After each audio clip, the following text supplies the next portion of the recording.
ये कर लेंगे, चुप हो जाओ और कुछ नहीं बोलना। आप मतलब चलिए ये मैं समझ सकता हूँ कि अभी पब्लिक में जाइए, हम इसको इंटरनली सॉर्ट आउट करेंगे। बोला कि अभी चुप रहो, भूल जाओ, चुनाव है 7 तारीख तक निकाल लो। और ये लगातार मुझे कहा जा रहा था पहले। ये वो पार्टी कर रही है जो कहती है मैं लड़की हूँ, लड़ सकती हूँ, महिला न्याय। और वही पार्टी जो कर्नाटक का मुद्दा उठा रही है, महिला पहल। हमें रोज, मैं आपको अगर अपना फोन दिखाऊं तो हमारा जो स्ट्रैटेजी ग्रुप है जिसमें हमारे को डेली का बताया जाता है कि क्या मुद्दे उठाने हैं, तो उसमें से एक मुद्दा ये है कि डिबेट को घुमा के बार बार कर्नाटक पे ले आओ।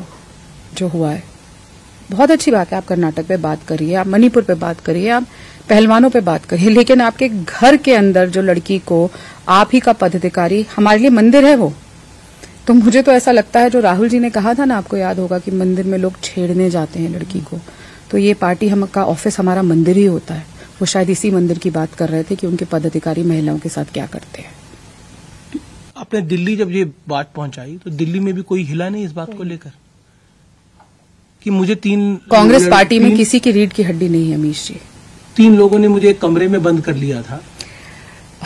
तो भूपेश बघेल जी को सबसे पहले मैंने फोन किया। हम बतौर बेटी, हमें हर साल बुलाते थे वहां पे तीजापुरा का फेस्टिवल मनाने, और मैंने उनको कहा आप मुझे 7 साल से जानते हैं, मेरे परिवार को जानते हैं, आप जानते हैं मैं किस तरीके की फैमिली से आती हूँ और मेरे साथ इतनी बड़ी घटना हुई है।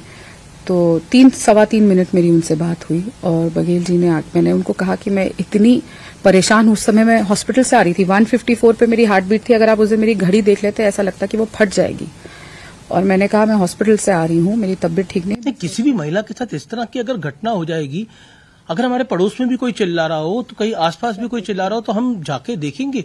अगर कांग्रेस ऑफिस में किसी ने देखा नहीं, किसी ने पूछा नहीं, और फिर कहा जा रहा है मामले को दबा दीजिए, मतलब सचिन पायलट ने ऐसा बोला, भूपेश बघेल ने क्या बोला? भूपेश बघेल जी ने कहा नहीं, राजनीति में तुम छत्तीसगढ़ छोड़ दो। उन्होंने एक बार नहीं बोला अच्छा। एक लड़की जो अपने परिवार से दूर बैठ के कांग्रेस के लिए सुबह शाम काम कर रही है, अपने घर के पैसे लगाकर।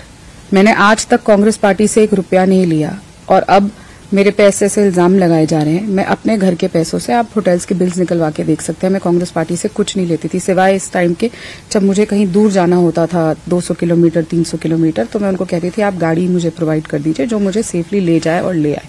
उसके अलावा मैंने कांग्रेस पार्टी से कुछ नहीं लिया, एक भी स्टे का 1 रुपए का खाना नहीं खाया, चाय नहीं पी उनकी। और फिर मुझे ये बोला गया कि छत्तीसगढ़ छोड़ दो। मैं समझ नहीं पाई कि क्या हो रहा है। उसके बाद जब उस वक्त मेरी पवन जी से भी बात हुई थी, पवन जी को मैंने बात से बताया, पवन खेड़ा जी। और लेकिन मैं एक बात जरूर बोलना चाहूंगी, इस पूरे इंसिडेंट में अगर कोई इंसान जिसने मुझसे बात करी, लगातार मेरा पूछा कि मेरी तबीयत कैसी है, और जितनी उनके बस की कोशिश थी उन्होंने करी, वो पवन खेड़ा जी थे। उसके अलावा जितना वो कर सकते थे, उनके हाथ में बंधे हुए थे, उनके पास कोई अथॉरिटी नहीं थी कि वो मेरे लिए कुछ कर सके। वो जितना कर सकते थे कि मुझसे बात करें। जब वो अपनी इंसानियत के नाते तो अगर उन्होंने वो करी, वो इंसानियत के नाते तो मुझसे मिलने आए होटल में, मुझसे बात करी, उन्होंने मुझसे पूछा मैंने खाना खाया है कि नहीं, अपने साथ बैठ के खाना खिलाया। ये उनकी जो बात है, उनके अलावा किसी के अंदर इतनी रीढ़ की हड्डी नहीं थी कि वो एक लड़की से बैठ के बोल सके कि नहीं बेटा मैं ध्यान रखूं। या बघेल जी ने इतना ही तो कहना था कि मैं बात करता हूं, क्या बात है पता करता हूं, तुम चिंता मत करो। एक यही होता है, जब कहीं पर झगड़ा होता है, कोई विवाद होता है, उसको सुलझाने की कोशिश करी जाती है। लेकिन यहाँ पे लगातार मुझे बोला गया चुप रहो। यहाँ पर जो आपको क्या लगता है कि जो आरोपी थे उनको प्रोटेक्ट करा जा रहा है? जी बिल्कुल, अभी तक किया जा रहा है। वो आरोपी रोज प्रेस कॉन्फ्रेंस करता है, कभी गुरदीप सप्पल जी के साथ बैठ के, कभी पवन जी के साथ बैठ के, कभी आलोक शर्मा जी के साथ बैठा होता है, कभी आज प्रदेश अध्यक्ष। इतनी बड़ी चीज हो गई, अभी तक अमीश जी 7 दिन हो गए, आज तक एक भी शो कॉज नोटिस नहीं गया। सारी बातें ये की, और ये वो कांग्रेस कह रही है जो कहती है हम नारी के साथ न्याय करेंगे, लड़की हूँ लड़ सकती हूँ, पूरी कहानी को गढ़ा जाता है। अमीश जी न्याय की बात होती है ना, तो मैं आपको एक और बात बताती हूँ। राहुल गांधी जी की भारत जोड़ो न्याय यात्रा छत्तीसगढ़ से गुजरते हुए गई, तो छत्तीसगढ़ की न्याय यात्रा की भी मीडिया की देखरेख मैं कर रही थी।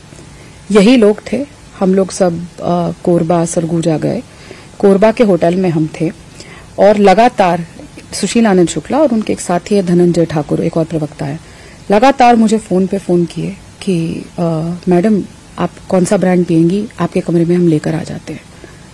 फिर मना कर दिया मैंने। फिर मुझे फोन आया कि आप बताइए, आपकी बिल्कुल प्राइवेसी मेंटेन होगी, आप जो ब्रांड चाहिए उसके साथ क्या खाने को चाहिए हम आपके कमरे में लेकर आते हैं। मैंने मना कर दिया। आपको शराब पीने के लिए बोल रहे जी, मैंने मना किया। उसके बाद वो मेरे कमरे पे आके ठक ठक भी किए।